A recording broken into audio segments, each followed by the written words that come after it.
I am Madison Timmons. I'm Chris Susi. And we're paranormal specialists who live in the most haunted city on earth, Savannah, Georgia.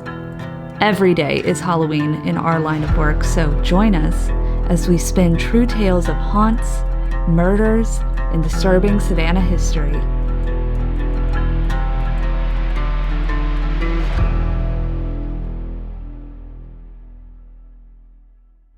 I'm Madison. I'm Chris. And welcome to the most haunted city on earth. Hello, and welcome back to another episode of the most haunted city on earth. My name is Madison Timmons. I'm Chris Susi. And I'm JT Timmons. And today we are going to be talking about the top 5 incidents where Ouija boards went wrong. Boom, boom, boom. When Ouija boards go bad. Yeah, well, then it's very, very likely. I would say it's a 75% chance that you're probably going to have a weird experience. Yeah. JT did reveal to me like a week ago that he did play with a Ouija board at one time. Yeah, when he was a teenager. I did. He broke a cardinal rule of this podcast. Well, but this is way before the podcast. Yeah, before I even knew you. Let's face it. Teen. It happens. It happens. Yeah, I was a teen. It was me and my boy Stephen Wayne and some girls. It says right on the box, good for ages 8 and up. Yeah, I mean, come exactly. on. You know, it's Right. Milton Bradley put it out. So, yeah, and so it was 4 of us, and we were sitting at a kitchen table in Pooler, I believe, actually, at an apartment, at one of his friends' apartment, and we were we just pulled it out and started playing with it, and we got some, like, everyone was like, wait, are you moving it? Wait, no, you're moving it. Stop moving it. And everyone was like denying moving it, but it was like going to like intelligible, words and letters. I wonder if Steve Wayne remembers, but anyway, I think it, yeah, you know what? Ashley Werner just said I played with one as a teen as well, JT. Thanks, Ashley. Exactly. It's okay. Well, I didn't never play with one. knock it off. I did. Well, you were a Ouija board. Yeah, well, I did. Yeah, you are. I did candle divination when I was a teenager. Yo. So yeah, down on Ouija boards. Skip right over the board and go straight to the source. Yeah. So Ashley Werner said, Ouija boards are a hard no for me. Ellen Etheridge said, I've always thought the concept of Ouija boards was interesting, but after listening to y'all and Two Girls, One Ghost, I'll never try one. Too scary. Lauren Brusniak said, I had one that kept coming back even after throwing it away multiple times. I have a story of that as well. What the heck? That happens. That is not sometimes. abnormal. Oh, no. Oh, yeah. Melissa Ducati said, I certainly was summoning shenanigans at 8. Shenanigans. Oh, my gosh. That's so funny. Oh, my gosh. Nikki Youngsma said, I did 2 Ashley sleepover with a bunch of friends. Y'all were out here summoning Captain Howdy. Yeah, that's so funny. Oh, my gosh. All right. So, Maddie, we just have a couple super quick announcements. Okay. Yeah. I would say just first off, if you have not rated us 5 stars, stop this and please rate us 5 stars on whatever you're listening to, because it helps so much. Unless you're driving. If you're driving, don't stop to rate us. Listen and rate us when you get to a safe place. Yes, and set a reminder. Yeah. Yes, there you go. Yeah. But yes, please go ahead and rate us 5 stars wherever you get your podcasts. They help us out a ton. Yes. Also, episode 1 of Beneath the Cobblestone is out now for the public. The Para Junkies have already had it, and they already have episode 2 as well. Yep. When you're listening to this, so if you listen to episode 1 and you love it so much, then consider becoming a Para Junkie over on Patreon. So you can get episode 2 right now, because it's going to be a while before the public gets it. Oh, yeah. We have fun chats on Patreon now, too. Yes. They redesigned Patreon, and it's beautiful, and I love it. Yes. I love it. Patreon's doing some super awesome stuff. They're completely redesigning it so that pretty much creators and their listeners or their followers can all engage in one spot instead of being spread out amongst a bunch of different platforms. So no need for Discord or anything like that anymore, which is super cool. And there's eventually going to be feeds where you don't even have to pay to be a part of Patreon to see some of those feeds, but there will be aspects that will be reserved only for Parajunkies. I mean, 95% of it will be reserved for only Parajunkies. Exactly. But so in the future, though, definitely consider setting up a Patreon account so that way you can engage with us in that way as well, because we're definitely going to be making a lot of exclusive content, one for the Parajunkies that will be paid, but also for, just so people can engage with us on that platform, because we're definitely enjoying this. Putting all our content under one umbrella would be nice. Yeah, exactly. It's so often you're like, well, go over there and listen to this, and go over there to watch this and do this. So exactly. As a podcast and as a brand, we are heavily investing into Patreon because we believe where they are going and they make a lot of sense. Yeah, they make the most sense. Yeah, the owner made a video about all the new updates, so we'll link that below. Because it's he goes into it explaining everything that they're going to be doing. It's really awesome. But anywho. Otherwise, though, we want to thank some new Parajunkies. So we want to thank Elle Doherty, Mimi, Kirsten Nichols, Laura Sleeper, and Sky J. Thank you guys so much for becoming Parajunkies. We appreciate you so much. And if you're on the edge of becoming a Parajunkie, now is a really great time to do so, because when we hit 140 Parajunkies, which we are really close to doing, we are going to be going to Waverly Hills in Kentucky and doing an investigation for the Parajunkies. So definitely consider doing that. It's going to be really awesome. It's a very haunted location, very active, and we're excited to do that eventually. So now is a great time to be a Parajunkie, so that when spooky season of October is over and we start getting assaulted by all the Christmas and wintry decor and baked goods, then we will still have our spooky moments. Spooky. All right, let's talk about some Ouija boards. Yes, alrighty. So anyways, hopping into it. So Ouija boards, also known as spirit boards or talking boards, have a long history of use and have been associated with numerous stories of strange and sometimes negative experiences. Some claim that these boards can connect with the spiritual realm, while skeptics believe that the experiences can be explained by psychological or other natural phenomena, which is not out of the realm of possibility. Because here's the thing, is there are some experiences where you do play with people who mess with you and do push the planchette around and things like that, but there are a lot of very unexplainable occurrences that happen with these particular types of boards. Yeah. But here are 5 commonly cited and famous stories where Ouija boards experiences reportedly went awry. So number 5, let us start with the inspiration for The Exorcist. Bum, bum, bum. And if you've never seen The Exorcist, what are you doing? It's true. How are you listening to a paranormal podcast and have not seen The Exorcist? You need to, before the end of October, need to watch The Exorcist. It's, I believe it's on Hulu.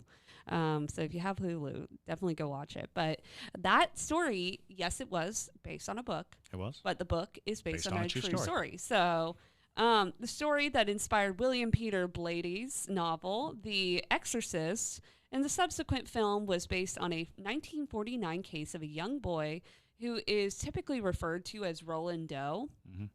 And we also did a whole deep dive into the possession of Roland Doe. So I'm just giving the synopsis, the cliff notes, if you will, of these particular incidents. But if you want to hear the deep dive into that particular exorcism and the possession and all that, go back and listen to that episode.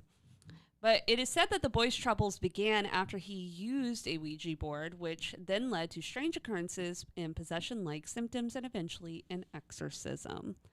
So the background. In the late 1940s in Cottage City, Maryland, a young boy, Roland Doe or Robbie Mannheim,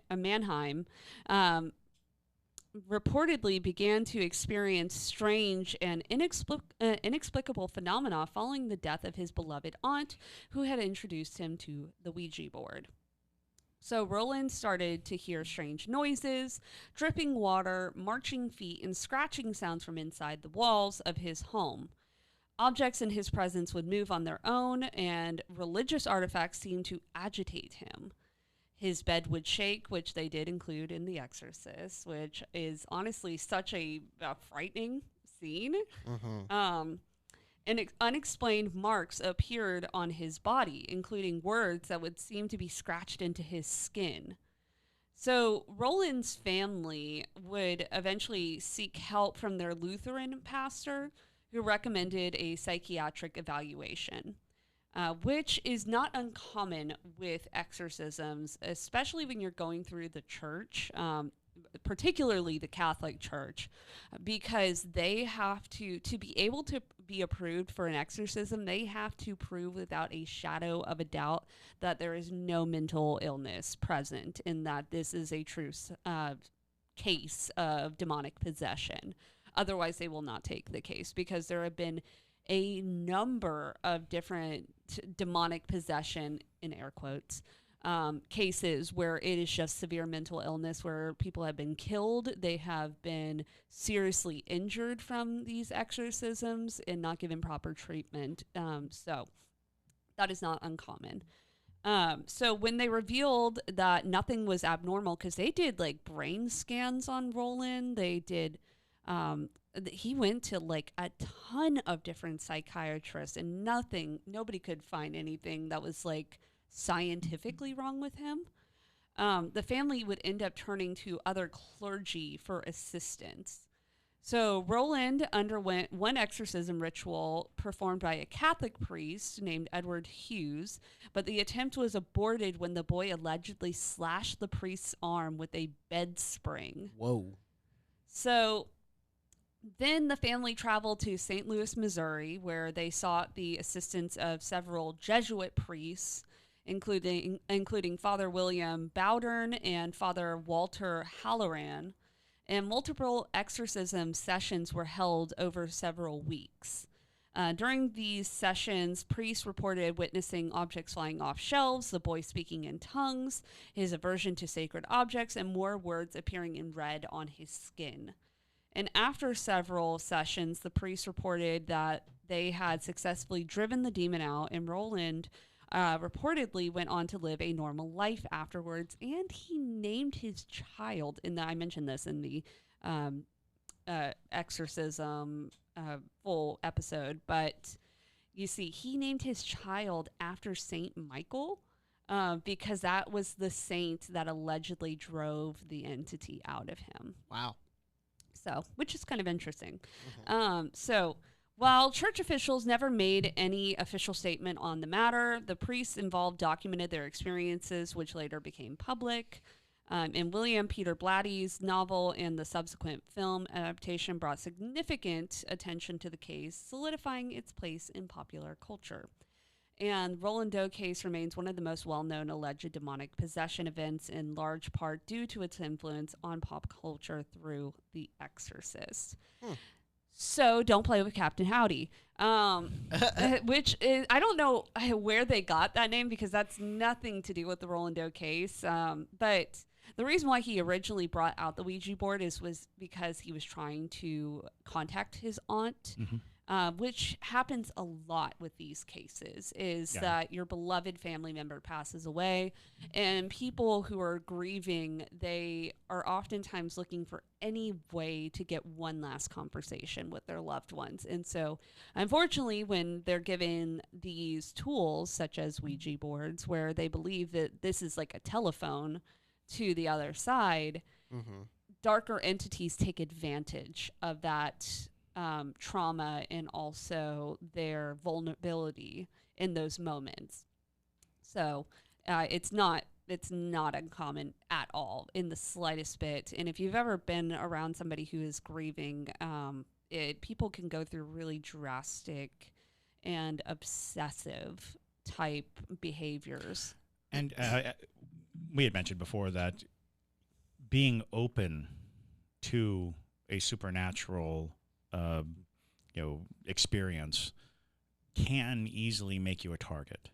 Right. And it's so desperately trying to reach out and find a spirit does, just light up an area. And the biggest and strongest entities are going to come, and they're going to get there first because they were stronger.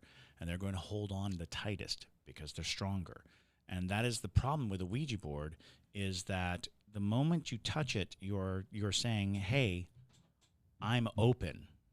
I'm ready to receive, word from the other side, influence from the other side. And the closest, strongest thing is going to grab on, and it's not going to let go. And it will lie to you. Right. It will tell you whatever you want to hear to keep you on the line. Yep. It will tell you it's your grandmother. It will tell you it's Elvis. It will tell you whatever.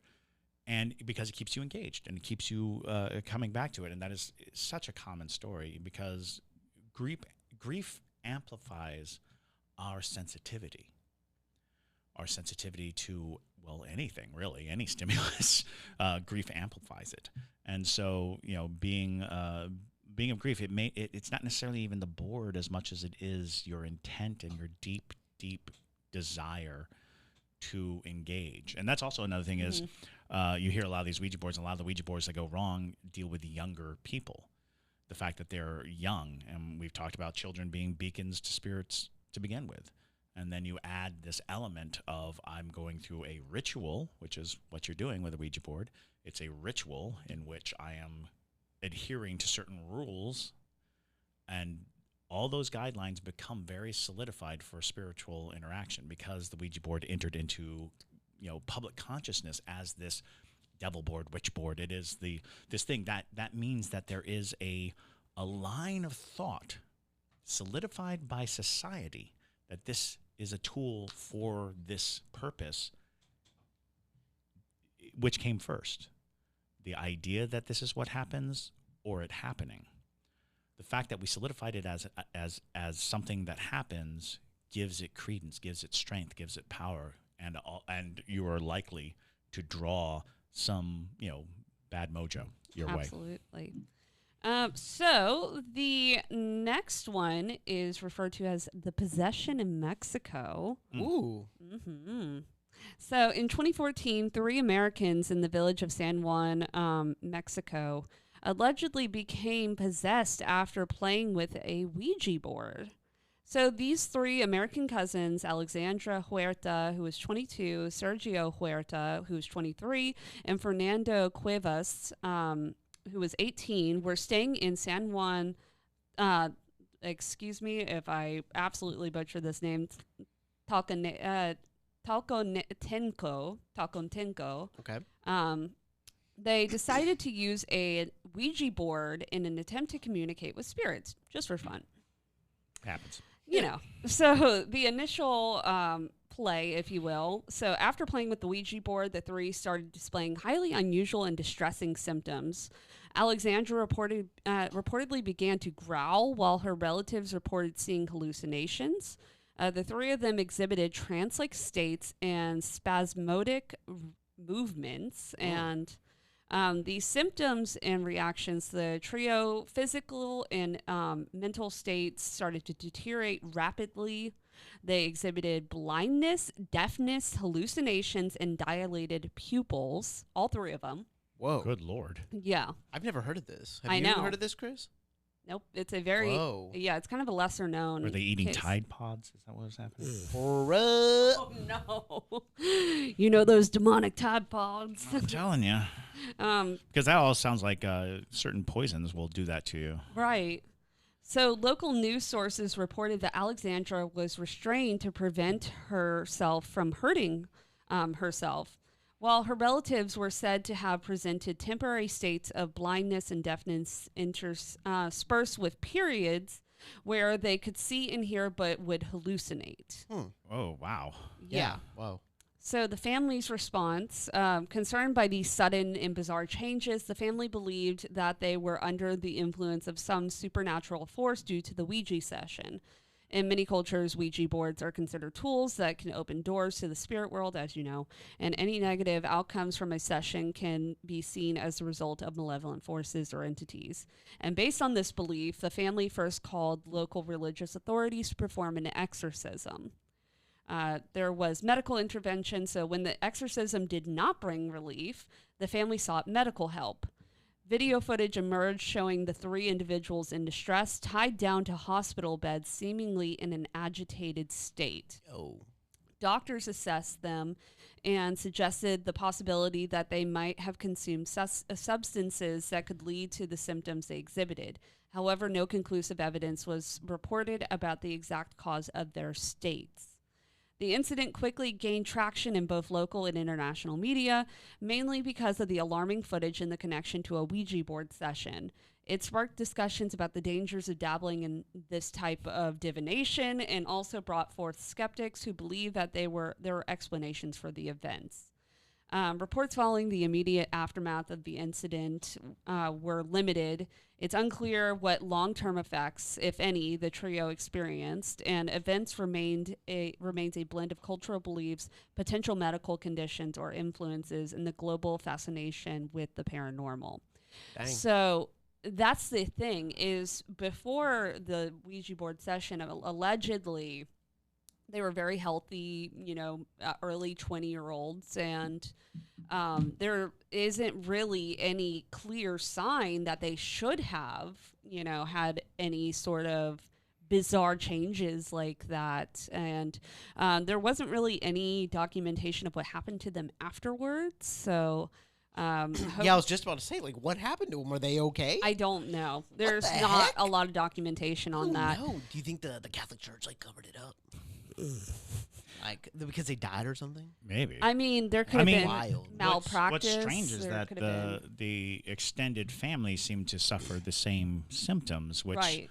It's like, was the well water poisoned? Was there, some kind of, substance or pollution or, toxin? There's a lot of people who are pointing to a type of rye mold that might have been responsible for the Salem witch trial. Oh, I heard about that. Yeah, the rye mold. Yeah. Yeah. Mm-hmm. And it's like, could it be something along those natures? Because that is significant, the amount of damage Right. to the amount of people. Because oftentimes when you hear of Ouija board hijinks, it focuses on one person. Right. It is about a spirit, because a single entity having that much sway over multiple people, that's a very powerful entity. If it's damaging a swath of people, and especially given just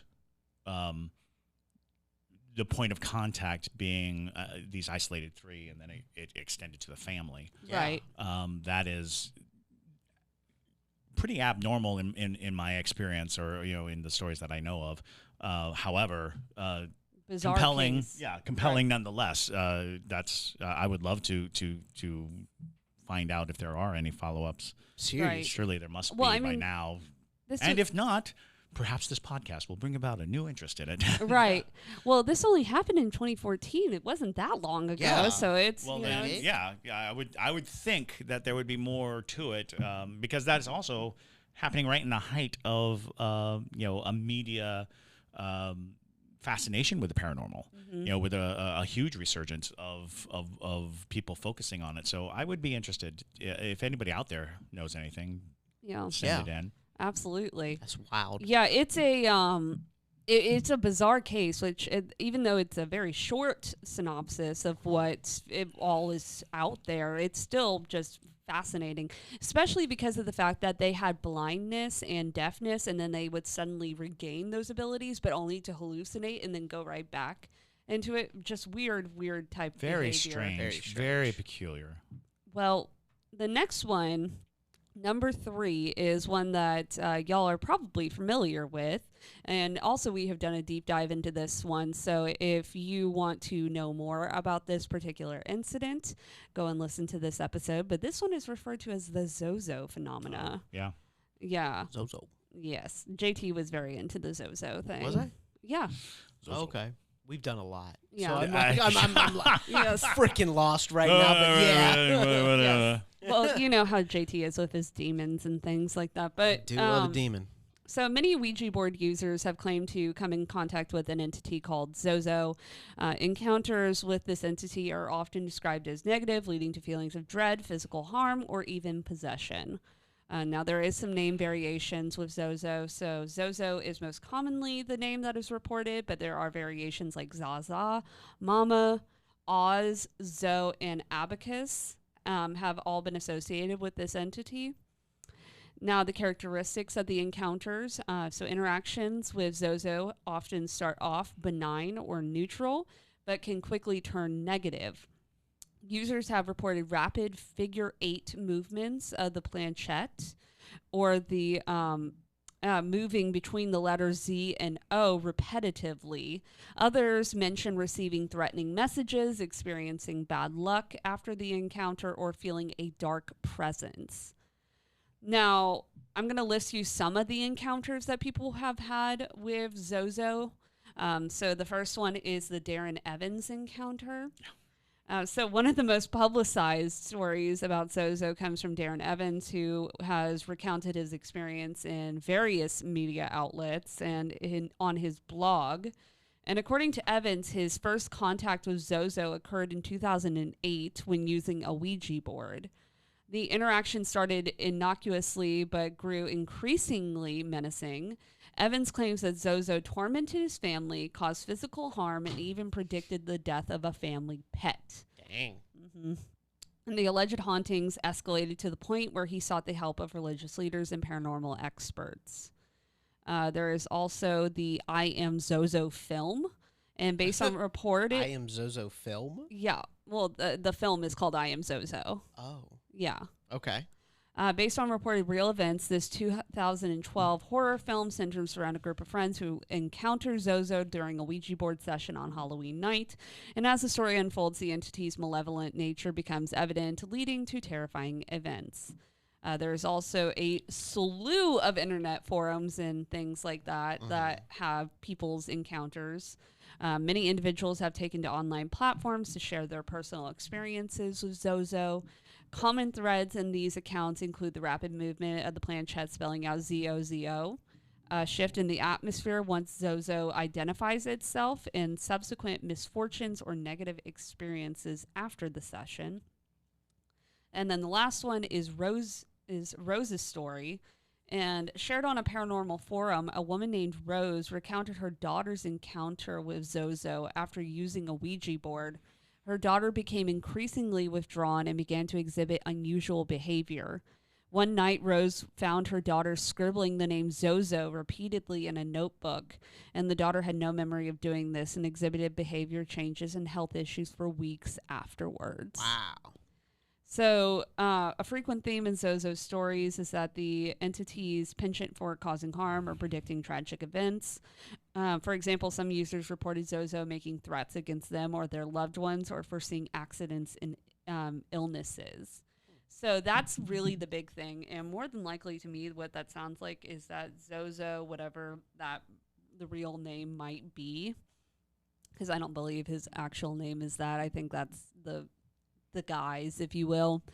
It sounds like a demonic, and again, I'm using demonic as a catch-all term here, but a malevolent type entity that has claimed the Ouija board land, if you will. Sure. Because something that when you are looking into demonic type forces and things, they usually have jobs associated with each of them. So, you know, you've got different entities. You've got plague entities. You've got illness entities. You've got all sorts of different demons that do different things to cause mayhem, chaos, whatever it be. And it sounds like old Zozo here has said, I'm going to be the Ouija board demon. And if you're just one of the unlucky people that happen to stumble across him, or it, if you will, it sounds like it's just not a great thing to deal with, because you're going to have a hard time getting past the misfortunes that are going to be coming your way. Yeah. because there are so many encounters with this entity. That's just immediately where my brain goes with it, at least. Yeah, it's fascinating because you have that construct, again, of which came first, the story or the event. But when something gets so widespread, and it's like, where would they have even heard the Zozo story to capitalize on it? When you have multiple people having this experience, is it an internet craze that people stumble upon it and then bring it to their Ouija board session? Is it something that just became urban legend that got reinforced, like Slender Man kind of situation? And then there's the Zozo itself. When you start looking at, is it Zoroastrian? Is that what we're doing? Is it some kind of is it Asmodeus?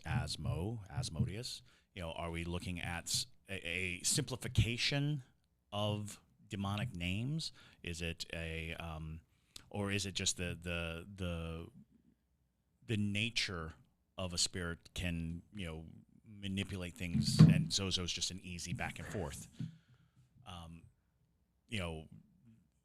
No one knows, because if you turn a Z sideways, then it's no. Ooh. No. It might be saying no. There's plenty of questions to be asked about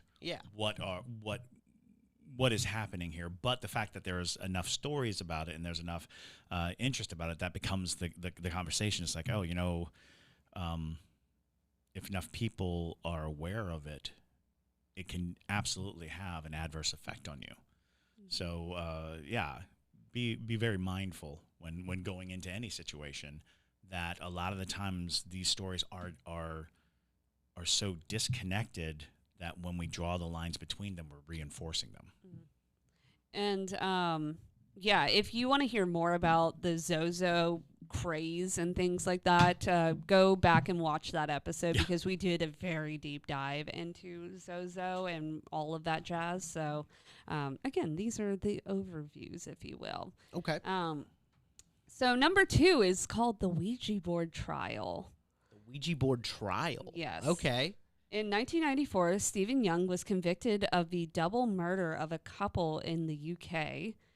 So Stephen Young was an insurance broker and was charged with the 1993 murders of Harry and Nicola Fuller in Wadhurst, East Sussex. The Fullers were found shot to death in their cottage. So during Stephen Young's trial, evidence was presented suggesting that he had financial motives to kill the Fullers, as he was in debt and allegedly believed that he could benefit from Harry Fuller's death. But after a lengthy trial, the jury retired to a hotel for the night before delivering their verdict. And while there, it emerged that 4 of the jurors had made a makeshift Ouija board to contact the spirit of the murdered victims. That is... I want that movie. Right. They're like, we want to make sure that we are getting him. Why doesn't this happen in every murder case? Right. Just pull out the Ouija board the night before and just be like, just to make sure, let's try to contact these dead people to get their intake. That might need to become a qualifying question when choosing a jury. Right. It's like, are you going to use a Ouija board to contact the dead? To justify your verdict? To support your verdict. And anyway. So they claimed that the board spelled out the word "vote guilty tomorrow," which influenced their decision-making process. This is 4 members of this jury, which I mean, if they were already gonna vote guilty for him anyways, I mean, like, I guess that's cool, like, whatever. But it does take a little bit of the pressure off of you to suggest that a spirit, had told you that you should do that. So when this unconventional method came to light, it was seen as a breach of the jury's responsibility to deliver a verdict based solely on evidence presented in court. I mean, technically... That's a strong appeal right there. I mean, technically, yeah, it is. But the Ouija board incident led to a successful appeal by Stephen Young on the grounds of jury misconduct. At the retrial in 1995, Young was once again found guilty of the murder, so he obviously did it, but still. But he didn't want to go down like that. He's like, he's like, I thought I got rid of those people. They don't get a say. And was sentenced to life imprisonment. Now, the incident raised serious questions about the jury's decision-making process and the influence of outside factors on verdicts and the sanctity of the jury's deliberation process. It served as a unique example of how external and superstitious beliefs could potentially compromise the integrity of a trial. But I just find that endlessly fascinating. It is very fascinating. That's incredible. And, when you think about deliberating on something that is going to send a person away for the rest of their life, when you're basically taking a life away from someone, that pressure can be very, intense. And so you could see where it's like wanting relief from the decision-making process so that it doesn't weigh so heavily on you. But also, if I were a ghost and I got a call on a Ouija board to, answer the question, I'd be like, yeah, vote guilty. I would have been like, yeah, just vote guilty. I don't know. But also, it's like they said vote guilty tomorrow. That is a long sentence for a Ouija board. Spelling that out is just take forever. Right. It's like I feel like it partially would have been more believable if the spirit just said guilty. Or yes. Yes, Is he guilty? Yes. Yes. All right, let's go. Great. Thank you. But Ashley Warner said, I kind of love that. Maria said, they're just being thorough. She said, I love tarot. It's by far my favorite. And Ashley said, I feel like if I was in a jury, I would have to consult the tarot at the very least. Right. And then Lauren, don't tell anybody if you're going to do this. Yeah. I'm sorry, you pulled the death card. Yikes. Lauren Brezniak said, I thought I heard somewhere that the figure 8/infinity sign was a way to unlock the board as well. That was just interesting. Yes, as a matter of fact, that is when you're beginning, you're supposed to be moving in a figure 8. Right. Like before you ask any question, before you do anything out, it's an activation motion. Right. Yeah. And Melissa Ducati said, to convince all jurors to get on board is what tickles me. Right. But that's funny. Do you imagine that they were in the deliberation room going, listen, guys, we got on the Ouija board last night. Right. and they're all like, you did what? You did what? Especially because it's like British. Right. So they're like, I'm sorry, what did you say? Did you get on the Ouija board? No. Really? No. Perhaps. I would love to see that. Right. I'd like to see 12 angry men in a British jury room where 4 of them are like, oh, no, yes, we got on the Ouija board, and you know what it said? Vote guilty tomorrow. That'd be a good skit. That's a lot of letters. It is. It is a lot of letters. I love that. Honestly, we should make that. I love it. So the last one, number 1, is the murder of Brian Roach. Whoa. Mm-hmm. Brian Roach. So, Chris, do you know this one? You look like you did. Okay. Yes. So, in 2001, a woman named Carol Sue Elvacker reportedly used a Ouija board with her daughter and grandchildren. And following the session, Elvacker believed the board had told her to kill her son-in-law, Brian Roach. Personally, I think she just didn't like him very much and said, in-laws. That's a monster-in-law. That's a monster-in-law for sure. With a demon-in-law. Yes. Yeah. So the background, Brian Roach was a former city councilman of Minco, Oklahoma, and he was well-liked and described as a pillar of his community. He also ran a grocery store and had fostered children in addition to his own. Just to make it even worse, he was a nice guy. And so the incident, in February of 2001, Carol Sue Elvacker, Roach's 53-year-old mother-in-law, was playing with a Ouija board along with her daughter Tammy Roach, Brian's wife, and her granddaughters aged 10 and 15. You know, those family Ouija board sessions. It's sold in the game section. It's true. It is. Family fun for all ages. Even after death. They were all over 8, so I mean... there you go. So, after the session, Elvacker reportedly believed that the Ouija board had informed her that Brian Roach was evil and needed to be killed. Oof. And so, following this revelation, Elvacker went to Roach's bedroom and stabbed him repeatedly while he was asleep. Oh, Lord. Which, mind you, that takes a lot of hate to kill in that type of manner. Yes. Which makes me believe that she was holding... She was harboring something. Yeah. And she was using this as justification because that's very up close and personal. But anywho. So she ultimately killed him, and after the murder, she attempted to kill her daughter Tammy and her 2 granddaughters by stabbing them. She was unsuccessful though Tammy did sustain injuries. Elvacker then fled the scene and tried to end her own life by driving her car into a road sign. Oh boy. When the car didn't crash as she intended, she left the vehicle and tried to jump into traffic in hopes of being hit, but was unsuccessful. Sounds like the demon was not on your side, Sue. Sue. Carol Sue. Don't do what the board tells you. Right.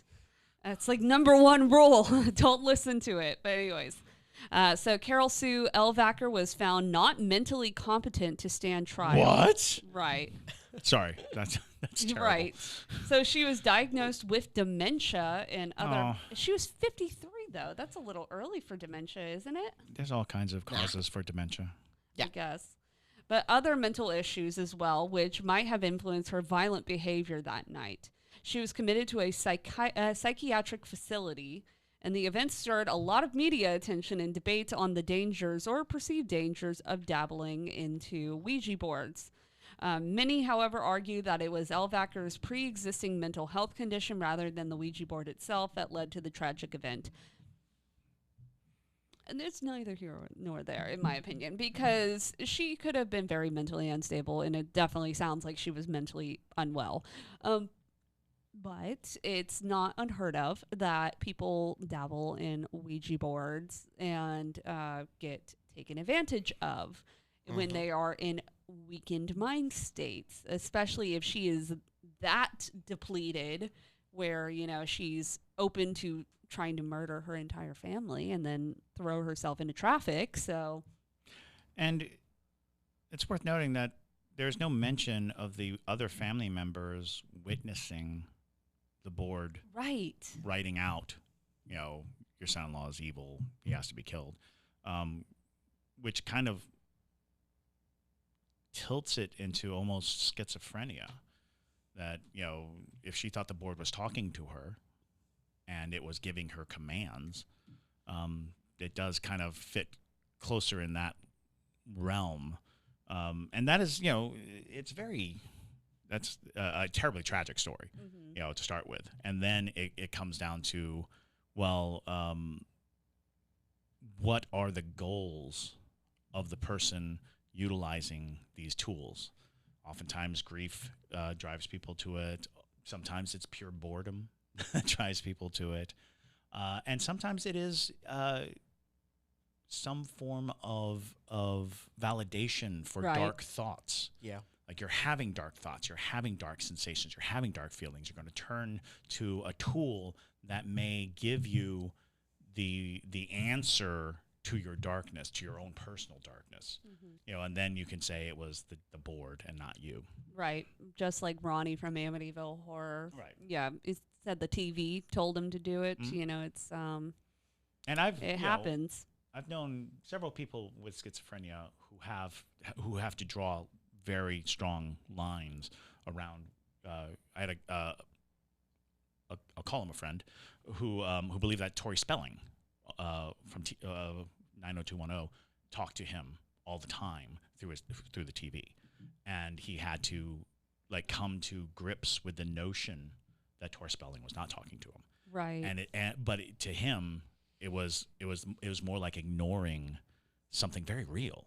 Something he did not have I know this isn't real.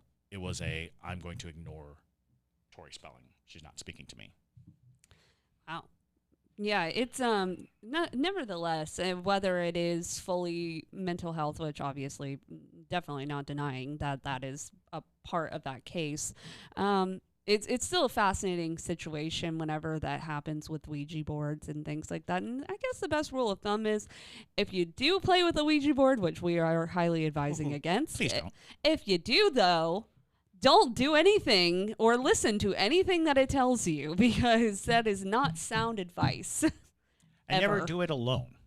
That is true.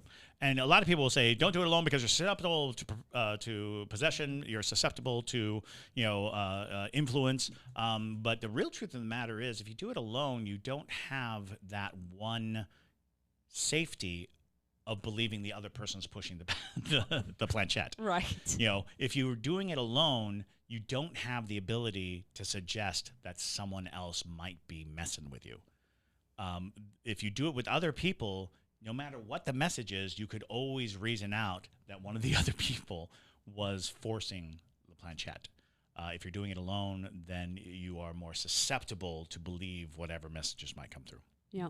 So thank you guys so much for listening to today's episode. I hope you enjoyed this top 5. And if you have a list of things that you would like us to discuss, we do love our lists. We do like a list. A good list. So if you have a topic you want us to discuss in a list form, send it over our way. Or if you have ghost mail that you would like to send to us, send it to ghostmail@hauntedcitypodcast.com. Or questions for Q&A. Or questions. Yeah, all the things. So, but with that though, y'all, my name is Madison Timmons. I'm Chris Susi. And stay spooky, y'all.